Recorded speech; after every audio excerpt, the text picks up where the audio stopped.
नमस्कार दोस्तों, मैं अलका नेहरा आपके सामने फिर से हाजिर हूँ एक और नई कहानी लेकर। बहुत पुराने समय की बात है। राजपूताना के एक शहर में एक राजा रहता था जो बहुत दयालु और न्यायप्रिय था। उसके राज्य में लोग बहुत खुश थे। शेर और बकरी एक साथ पानी पीते थे।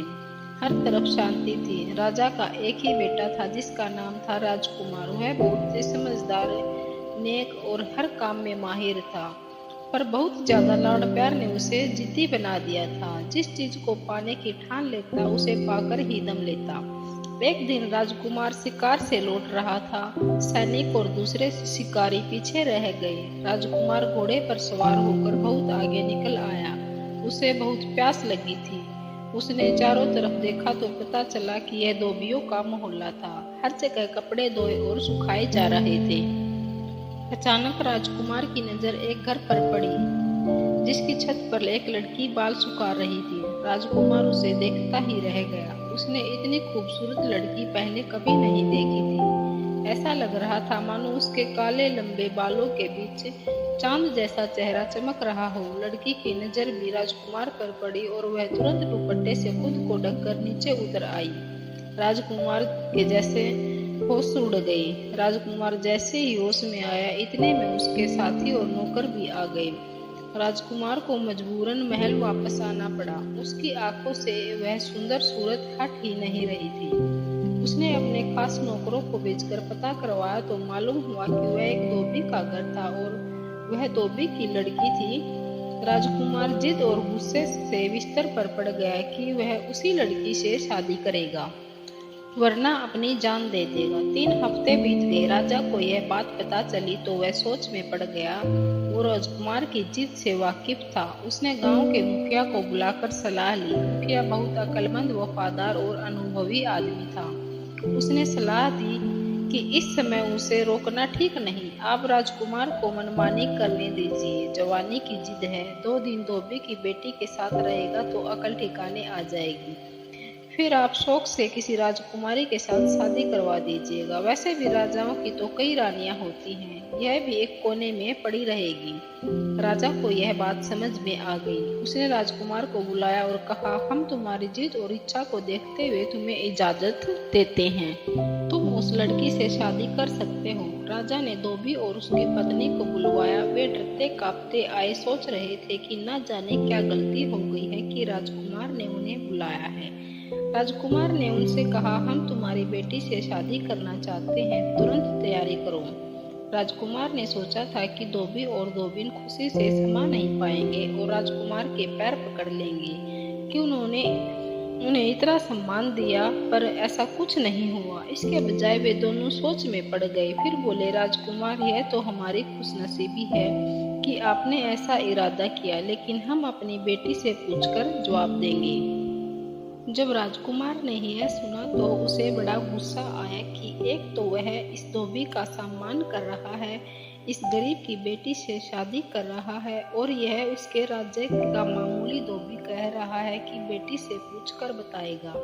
लेकिन उसके दिल का मामला था। उसे उस लड़की से प्यार हो गया था, इसलिए धोबी की बात बर्दाश्त कर गया। उसने धोबी से साफ कह दिया कि हमें इनकार सुनने की आदत नहीं है। इनकार करने पर मैं तुम्हें जेल में डाल दूंगा। वे दोनों, धोबी और धोबिन, डरते कांपते आए थे, वैसे ही चले गए। घर पहुंचकर उन्होंने अपनी लड़की से कहा, राजकुमार तुमसे शादी करना चाहता है। अगर तुमने मना किया तो वो हमें जान से मार डालेगा। हम अपनी जान से हाथ धो बैठेंगे। लड़की कहने लगी, ठीक है, मैं राजी हूँ, लेकिन राजकुमार से कहिएगा कि मेरी 4 शर्तें हैं जो राजकुमार खुद आकर सुन ले। मंजूर हूं तो बारात लेकर आ जाए। अगले दिन राजकुमार धोबी के महल गया और लड़की का संदेश पहुंचा दिया। उसने मन में डर था कि कहीं राजकुमार गुस्से में आकर उसका सिर धड़ से अलग ना कर दे। धोबी की बेटी इतनी हिम्मत कि राजकुमार के सामने शर्तें रखे। राजकुमार पहले तो यह सुनकर बहुत गुस्सा आया। उसका दिल चाहा कि तलवार से धोबी को खत्म कर दे, लेकिन फिर एक तो उसे प्यार था, दूसरा उसे जिज्ञासा हुई कि देखे यह धोबी की लड़की क्या क्या शर्तें रखती है। राजकुमार उसी वक्त धोबी के साथ उसके घर पहुंचा। 2 कमरों का मकान था। नीचे धोबी और उसकी माँ रहते थे और ऊपर की मंजिल पर लड़की रहती थी। राजकुमार पहुंचे तो नीचे कमरे में एक तरफ पर्दा डालकर लड़की बैठ गई और कहने लगी, मेरी 4 शर्तें अगर आपको मंजूर है तो मैं आपसे शादी करने को तैयार हूँ। मेरी पहली शर्त यह है कि मैं आपके महल में रात नहीं गुजारूंगी। सुबह जाऊंगी और शाम को वापस अपने घर आ जाया करूंगी। राजकुमार ने सोचा, यह क्या बात हुई, यह कैसी अजीब शर्त है। लेकिन फिर ख्याल आया कि यह सब कहने की बातें हैं। एक बार शादी हो गई तो महल छोड़कर झोपड़ी में वापस कौन आना चाहेगा। राजकुमार कहने लगा, मंजूर है, तुम दूसरी शर्त बताओ। लड़की ने कहा, दूसरी शर्त यह है, आप मुझे छूने या बात करने की कोशिश नहीं करेंगे। राजकुमार को यह सुनकर हंसी आ गई। शादी है या कि मजाक। उसने सोचा, सब कुछ हो जाए बाद में देख लूंगा। कहने लगा, चलो यह भी मंजूर है। लड़की ने कहा, मैं आपके महल का पानी तक नहीं पीऊंगी। राजकुमार ने सोचा, यह भी बकवास है। जब दिन भर रहेगी तो कैसे मुमकिन है कि बिना खाए पिए रह सके। उसने जवाब दिया, मुझे यह भी मंजूर है। लड़की फिर कहने लगी, मेरी चौथी अलग, आपने मुझे उंगली से भी छूने की कोशिश की तो हमारा रिश्ता खत्म, फिर मैं कभी वापस नहीं आऊंगी। राजकुमार ने सोचा, यह बड़ी अजीब लड़की है, कैसी बदतमीज है। एक बार शादी हो जाए तो सारी शर्तें धरी की धरी रह जाएंगी। उसने कहा, मुझे तुम्हारी सारी शर्तें मंजूर हैं। लड़की ने कहा, अगर आपको शर्त मंजूर है तो फिर आप बारात ले आइए। लड़की नहीं चाहती थी कि उसकी वजह से धोबी किसी मुसीबत में पड़े। राजकुमार 2-4 दोस्तों को साथ लेकर उसे बहाने चला गया और फेरे पुड़वा कर दुल्हन को महल में ले आया। बहू ने साड़ी पहन रखी थी और बड़ा सा घूंघट निकाल रखा था जिसमें उसका चेहरा पूरी तरह छुप गया था। पता नहीं चल रहा था कि नई बहू बनकर महल में आई है। राजा रानी तो वैसे भी शामिल नहीं हुए थे। बस एक राजकुमार की खास दासी थी। बस वही हाथ बांधे खड़ी रही कि कोई हुक्म हो तो वह पूरा कर दे। शाम हुई तो दासी ने आकर बताया कि गाड़ी लग गई है। बहू उठी और सीधी गाड़ी में जाकर बैठ गई। अगले दिन सुबह उन्हीं कपड़ों में इसी तरह लिपटी हुई आई और उसी कुर्सी पर बैठ गई। दिन भर ना कुछ खाया ना पिया, ना हिली जुली पत्थर की मूर्ति की तरह बैठी रही और शाम को वापस चली गई। 1 दिन, 2 दिन, 3 दिन, पूरे 6 महीने हो गए। उसके रोज के काम में कोई फर्क नहीं आया। जैसा राजकुमार ने सोचा था ऐसा कुछ भी नहीं हुआ और राजकुमार अपनी शर्तों से बंधा हुआ था। जिसे चेहरे को देखकर उसने अपनी नींद और चैन सब कुछ त्याग दिया था, उस चेहरे की एक झलक तक देखने को नहीं मिली।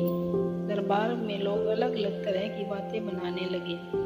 राजा रानी सब परेशान हो गए। एक दिन उसने धोबी को बुलाया और कहा, तुम अपनी बेटी को समझाते क्यों नहीं। अब वह हमारी रानी है, उसे महल में रहना चाहिए। इस तरह रोज रात को चले जाना अच्छा नहीं लगता। लोग बातें बनाते हैं। धोबी हाथ जोड़कर बोला, राजकुमार की जय हो। सच बात यह है कि हमारी बेटी है ही नहीं। एक दिन हमारे घर पर आई और बोली, इस दुनिया में मेरा कोई नहीं, मुझे अपनी बेटी बनाकर अपने घर में रख लो। हमारी कोई औलाद नहीं थी। मेरी पत्नी को उसकी सुंदर सूरत वैसे भी भाग गई थी। भाई हमने उसे अपने घर पर रखा, हमारे घर में ऊपर रहने लगी। हमने उसे के बाद कोई वास्ता नहीं रखा। वह कहाँ खाती है, कहाँ पीती है, क्या करती है, हम कुछ नहीं जानते। कभी कभी मेरी पत्नी के पास आकर बैठ जाती है, उसे माँ कहती है, वो बेचारी इसी में खुश रहती है। उसने हमें कसम दे रखी थी तो हम चुप रह गए। जैसा उसने कहा वैसा ही हमने किया। राजकुमार, उस पर हमारा कोई जोर नहीं, आप हमारी जान बख्श दें। इतना कहकर धोबी चला गया और राजकुमार अजीब सोच विचार में पड़ गया। करे तो क्या करे, उसका मन हर तरफ से उजड़ चुका था। आखिर एक दिन किसी को बिना बताए महल से निकल पड़ा। बस अपने विश्वास पात्र दासी को बताया कि वह जा रहा है, पता नहीं कहाँ और पता नहीं कब वापिस आऊंगा। मेरे पिताजी या मेरे बारे में कोई पूछे तो कह देना कि यात्रा पर गए हैं। और ठीक है।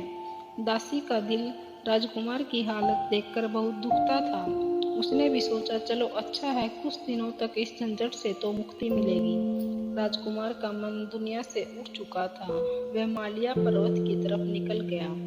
महीनों इधर उधर भटकता रहा। एक रात बर्फ से ढकी पहाड़ी पर रात गुजारने के लिए एक गुफा तलाश कर रहा था कि एक गुफा में से कुछ रोशनी दिखाई दी। वह डरते डरते अंदर पहुंचा तो देखा एक बहुत बूढ़ा आदमी पूजा कर रहा है।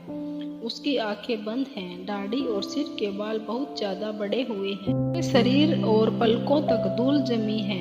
एक चिराग जल रहा है जिसमें 1 गज लंबी बत्ती जल चुकी है और 1 गज अभी बाकी है। उन्हें देखकर राजकुमार के दिल को बड़ा सुकून मिला। वह भी उनके कदमों के पास बैठ गया, लेकिन उन्होंने आंखें नहीं खोली। उन्होंने समाधि लगा रखी थी। उन्हें कुछ खबर नहीं थी कि वे ईश्वर के ध्यान में डूबे हुए थे। राजकुमार वहीं रहने लगा। रोज सुबह उठकर झरने का पानी लाता, योगी महाराज के हाथ पांव धोता, बाल धोता, बालों में कंघी करता, गुफा की सफाई करता, नीचे घाटी से जंगली फल फूल तोड़कर लाता और उनसे अपना पेट भर लेता। 1 महीने के बाद उस योगी महाराज ने आंखें खोली तो राजकुमार को सामने हाथ जोड़े बैठे पाया। राजकुमार ने उन्हें पानी पिलाया, जंगली फल फूल खिलाए, उनके हाथ पांव दबाए। योगी महाराज बोले, बच्चा तू राजकुमार है, इस योगी की कुटिया में तेरा क्या काम है? राजकुमार यह सुनकर बोला, महाराज आप जानते हैं कि मैं राजा का बेटा हूँ, तो आप यह भी जानते होंगे कि मैं क्यों और किस लिए मारा मारा फिर रहा हूँ। मेरे माता पिता मेरे लिए परेशान हो रहे होंगे, पर मेरा वापस जाने का मन नहीं चाहता। वो महाराज बोले, बच्चा योगियों से कुछ छुपा नहीं। तूने बड़ी गलती की जो उस लड़की से शादी की, पर तूने हमारी इतने दिन की सेवा की है तो हम तुझे खाली हाथ नहीं भेजेंगे। ले यह रख ले। तू सबको देख सकेगा लेकिन तुझे कोई नहीं देख पाएगा। घर जा, घर जाकर तू यह राख माथे पर लगाकर उसके साथ चले जाना। तुझे अपने आप पता चल जाएगा कि वह कौन है और उसकी क्या मजबूरी है। हमारी दुआएं तेरे साथ हैं, तेरे मन की मुराद जरूर पूरी होगी। उस योगी महाराज ने अपने चिराग की जली हुई बत्ती की राख उसे दी थी, जिसे राजकुमार ने संभालकर कपड़े में बांधकर रख लिया और योगी को अलविदा कहकर चल दिया। कई दिन का सफर तय करने के बाद वापस महल में पहुंचा तो इस हाल में मिला। राजकुमार की फटे कपड़े थे, पाँव में छाले पड़ गए थे और बहुत दुबला पतला और कमजोर हो गया था। राजकुमार की दासी राजकुमार को देखकर बहुत खुश हुई। कहने लगी, राजकुमार आप कहाँ चले गए थे और यह क्या हाल बना लिया है? राजा और रानी भी लगातार आपके बारे में पूछते रहते हैं। मैं यही कह देती हूँ कि आप यात्रा पर गए हैं। और ठीक है, आज राजकुमार बहुत खुश था। उसने गर्म पानी से स्नान किया, बाल कटवाए और पेट भरकर खाना खाया।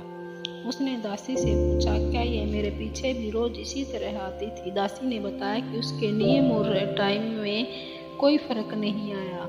वह हर रोज इसी तरह आती और यहाँ कुर्सी पर बैठकर वापस चली जाती। राजकुमार ने कहा, मैं बहुत थका हुआ हूँ, अब सोऊंगा, लेकिन शाम को जब यह घर जाने लगे तो मुझे जगा देना। शाम को जब धोबी की लड़की के जाने का वक्त हुआ तो उस दासी ने राजकुमार को जगा दिया। राजकुमार ने झट माथे पर साधु महाराज की दी हुई राख लगा ली और उसके हाथ साथ हो लिया।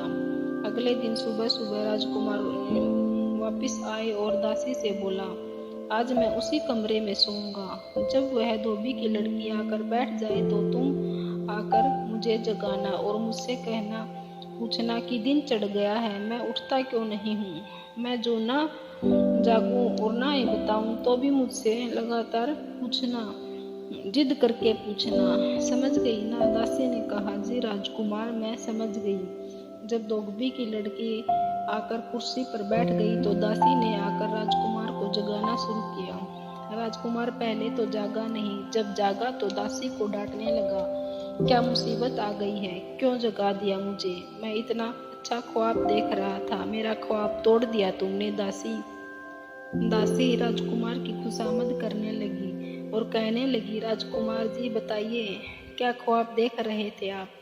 बताइए। पहले तो राजकुमार उसे टालता रहा, फिर बोला, अच्छा अब तू इतनी जिद कर ही रही है तो मैं बता देता हूँ।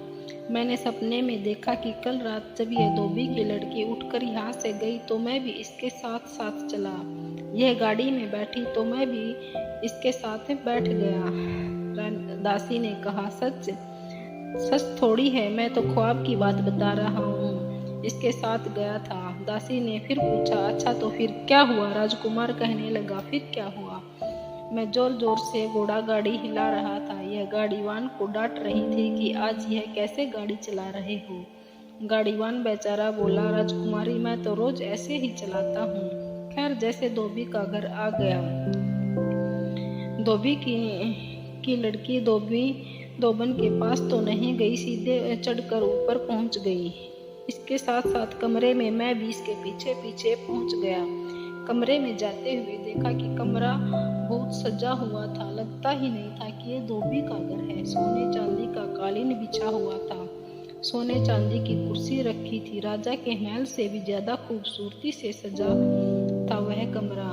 मैं भी कुर्सी पर बैठ गया। दासी पूछने लगी, आप और इनके कमरे में बैठकर कैसी बातें करते हैं? राजकुमार बोला, अरे सच थोड़ी है, यह तो मैं सपने की बात बता रहा हूँ, सपने में था। दासी ने फिर पूछा, अच्छा बताइए फिर क्या हुआ आपके सपने में? राजकुमार बोला, होना क्या था? इस धोबी की लड़की ने यह साड़ी जो साल भर से पहन कर आ रही है ऐसे उतार कर फेंकी जैसे किसी भिखारी की साड़ी हो, और अपनी नौकरानी को देते हुए कहने लगी कि हमाम तैयार है। दासी ने जवाब दिया, हाँ राजकुमारी, गर्म पानी तैयार है। यह हमाम में घुस गई तो मैं भी उसके साथ हमाम में घुस गया। दासी बोली, आप राजकुमार, आप इसके साथ हमाम में घुस गए, क्यों बेवकूफ बनाते हैं? राजकुमार बोला, ऐसा कहीं हो सकता है? मैं तो सब कुछ सपने की बात बता रहा हूँ, ख्वाब बता रहा हूँ अपना। चल अब नहीं सुनाता तुझे ख्वाब। राजकुमार रोकने लगा। दासी ने कान पकड़े और जरा बोली, राजकुमार सुनाइए, अब मैं नहीं बोलूंगी बीच में। राजकुमार ने कहना शुरू किया, बस फिर क्या था? इसने नहाना शुरू किया। मैंने सोचा चलो बहुत दिन से अच्छा स्नान नहीं किया, मैं भी नहा लूं। यह एक कटोरा भरकर पानी डालती, मैं 4 कटोरे डाल लेता। इसके शरीर का साबुन भी नहीं छूटा था कि पानी खत्म हो गया। इसने अपनी नौकरानी को आवाज लगाई, आज पानी इतना कम क्यों रखा है? नौकरानी ने कहा, राजकुमारी मैंने तो उतना ही पानी रखा है जितना रोज रखती हूँ, कम हो तो आप और ले लीजिए। वह एक और बाल्टी पानी ले आई, वह भी मैंने खत्म कर डाली। फिर तीसरी बार इसने पानी मंगवाया। जैसे तैसे यह हमाम से निकली। इसी समय नौकरानी को आवाज लगाई, तुरंत खाना लगाओ, बहुत भूख लगी है, सारा दिन भूखा पैसा बैठना पड़ता है। नौकरानी छत पर गई और आसमान की तरफ हाथ करके खड़ी हो गई। आसमान से एक थाल उतरा जिसमें सोने चांदी के बर्तनों में दुनिया भर के मजेदार पकवान रखे थे। नौकरानी ने अपने लिए थोड़ा खाना निकाला और बाकी थाल लाकर इसके सामने रख दिया। मैंने सोचा, लाओ आज मैं भी इसके साथ खाना खा लूं। कितने दिनों से जंगल में घूमते घूमते अच्छा खाना नहीं मिला था। ऐसा मजेदार खाना कि क्या बताऊं। एक निवाला यह खाती और मैं 4 निवाले खा जाता। इसका पेट भी नहीं भरा और खाना खत्म हो गया। इतने में फिर नौकरानी को डांट लगाई कि दासी, क्या बात है, आज तू क्या कर रही है? इतना सारा खाना रखा था लेकिन मेरा पेट नहीं भरा। नौकरानी बेचारी हैरान थी। बोली, राजकुमारी मैंने उतना ही खाना आपके लिए निकाला था जितना रोज निकालती हूँ। लीजिए आप मेरे हिस्से का भी ले लें, लेकिन आज कुछ गड़बड़ जरूर लगती है। क्या राजकुमार ने आपसे बातचीत तो नहीं की? इस पर यह धोबी की लड़की अपनी नौकरानी को डांटने लगी कि तेरी हिम्मत कैसे हुई ऐसी बात कहने की, वो तो मुझे छू भी नहीं सकता। सुनो, तूने इस धोबी की लड़की ने क्या कहा मेरे बारे में? मुझे गुस्सा आ गया था उसी समय। बाकी खाना भी यह थोड़ा सा ही खा पाई थी और मैं सब खा गया था। वह भूखी रह गई, लेकिन मन ही मन हैरान हो रही थी कि मामला क्या है। फिर आसमान से इसके लिए अच्छे कपड़े आए। इसने कपड़े बदले। नौकरानी ने इसका मेकअप किया, बाल वाल मोती गूंथे। क्या लग रही थी यह धोबी की लड़की जो यहाँ इस गंदी मैली साड़ी में आकर बैठ जाती है। सवर कर यह छत पर आकर खड़ी हो गई और रात के करीब गहन अंधेरा होने के बाद आसमान से एक उड़ता हुआ तख्त वाला सिंहासन उतरा और यह उसमें बैठ गई। मैंने सोचा यह क्या है, तो मैं भी उस तख्त का पाया पकड़कर लटक गया। इतना कहकर राजकुमार रुक गया। दासी ने इशारा किया कि धोबी की लड़की ने थोड़ा सा मुंह उनकी तरफ फेर लिया। दासी पूछने लगी कि क्या हुआ। राजकुमार ने कहा, उसे देखने दो, उसी के बारे में तो हम बात कर रहे हैं। दासी पूछने लगी, राजकुमार फिर क्या हुआ। राजकुमार बोला, बस ख्वाब खत्म हो गया। दासी जिद करने लगी, राजकुमार सुनाइए ना, ऐसा अधूरा ख्वाब थोड़ी हो सकता है, बताइए फिर क्या हुआ। राजकुमार पहले तो टाल मटोल करता रहा, फिर बोला, फिर वो तख्त ऊपर ही ऊपर उड़ता हुआ चांद तारों से भी ऊपर उड़ते उड़ते परियों की दुनिया में पहुंच गया। वहां राजा के इंद्र में दरबार सजा हुआ था। राजा इंद्र के दरबार में एक से बढ़कर एक खूबसूरत परियां बैठी थी। यह पहुंची तो सबने उठकर जैसे यही कहा कि राजकुमारी की जय हो। यह धोबी की लड़की वहां परियों की रानी थी और इस परियों की रानी की सबसे आखिर में इसके नाचने की बारी आई। यह नाचने के लिए खड़ी हुई तो मैंने सोचा अगर आज मैंने इसके नाच पर यह थाप नहीं दी तो कुछ नहीं किया। मैंने तबला वादक से कहा, लाओ भैया, तुम थक गए होगे, थोड़ा आराम कर लो, मैं तबला बजाता हूँ। तबला बजाने वाले बेचारे को कोई नजर नहीं आया, लेकिन वह वाकई थक गया था। तबला छोड़कर बैठकर घूमने लगा। मैंने यह तबला बजाया और मेरी थाप पर यह ऐसी नाची कि समा बंध गया। राजा इंद्र ने खुश होकर अपनी रेशमी रुमाल इसे इनाम में दिया। इसने झुककर रुमाल लिया, सबको दिखाया, तबला बजा